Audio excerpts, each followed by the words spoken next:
Hey guys, Virgin Vinyl with you again today. When I think of like classic heavy metal from the 80s, there are a few bands that just immediately pop into my mind, and without any thought or anything, that are just emblematic.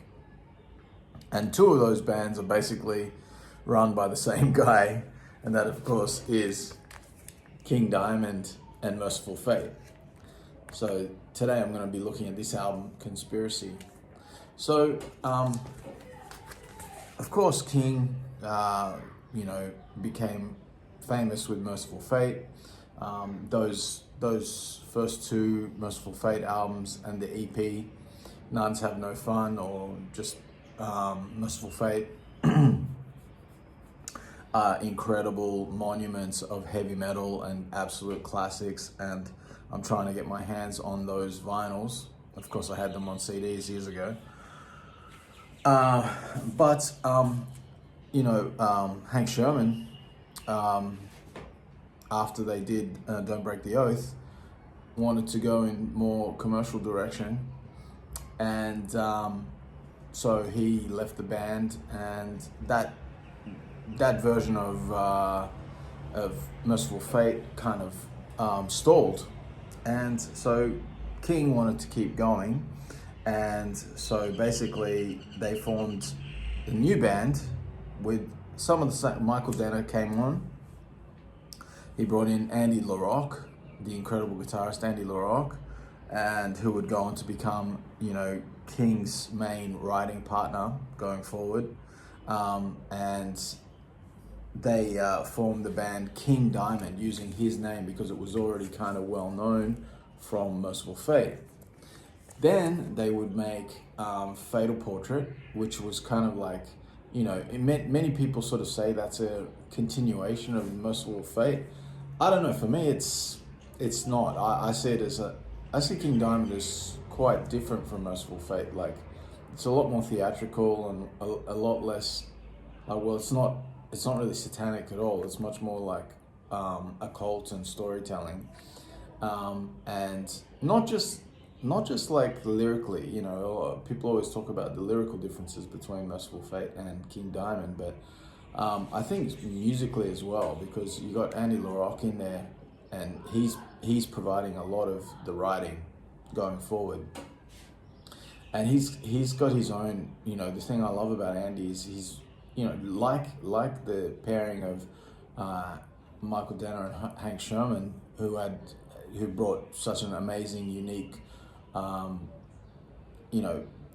team. Like that, they're one of the great guitar duos in heavy metal. But Andy, he's also got his own unique flair and unique sound and unique way of approaching his lead playing. He's a unique songwriter, and a songwriter that lends itself more to the storytelling aspect of King's writing. King Diamond would then go on to do their most well-known album, Abigail, which is an absolute masterpiece. Fatal Portrait is also a great album. I love it, but not quite as much as Abigail.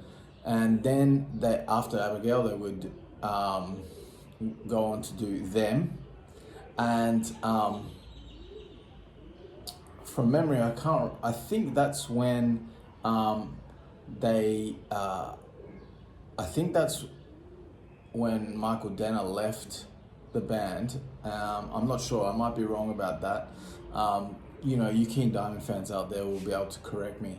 But I think he left the band around that time, either before they did that the next album, Them, or just after it. I think that's when Pete Black came into the band, and Them was the conceptual record of the house, the family home being haunted by this malevolent force, and also all of that stuff. And then and Mickey D, who is famous for going on to play with Motorhead for many years. He's now playing with the Scorpions. Great drummer. He was the guy. He was the drum in the drum seat for those first few albums. And by the time they got to them, he was feeling like, for him, it was a little bit too proggy. He wanted to go in just a more straight ahead metal, straight ahead hard rock and metal lane. So, that's why he jumped ship to Motorhead, because that sort of suited his taste a little more. That being said, his drumming is fantastic on all those albums. On them, it's great. And even though he's not officially in the band at this point, King asked him to come and do this last album with the band, and he's on here as well. So this is the last album that has Mikkey D playing drums on it, and he absolutely nails it. There's the three guys on the back. There's Hal Patino, Mikkey D. Is it Mikkey D there? You've got King's inside the coffin. Andy LaRocque, Hal Patino, and Pete Black. And inside here we have the lyric sheet, right? And a little spiel about what the story is about. So Conspiracy is the continuation of the story of them. And for me, it's like my favorite King Diamond album. I think this is where King Diamond really sort of reached their musical zenith. This is like the combination of Pete Black and Andy LaRocque is one of the most underappreciated guitar duos in metal history, I think, because they are absolutely on fire all over this album. Andy's writing is top tier.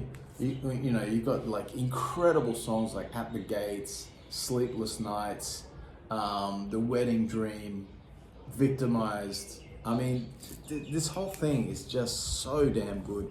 I think the story actually works better. It's a little bit more, I was gonna say grounded, but I mean, it's still, of course, crazy fantasy, but it seems the way it's told and everything like that, it feels a little bit more like grounded in reality and believable.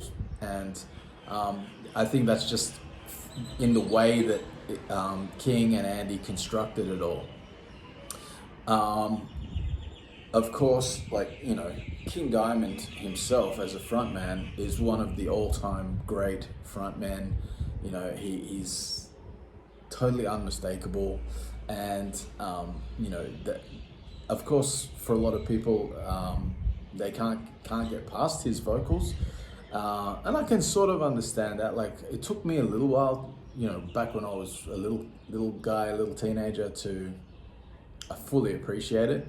Because when I first heard King Diamond, I was more listening to the grunge stuff at that time, and in the early 90s, and I was like, I'm not sure about these vocals, but the fucking music is great. But it didn't take long. After a few, I liked the music so much that I kept coming back, and then after a few listens, I was like, of course that was Merciful Fate, not King Diamond, that I was listening to get into King's voice.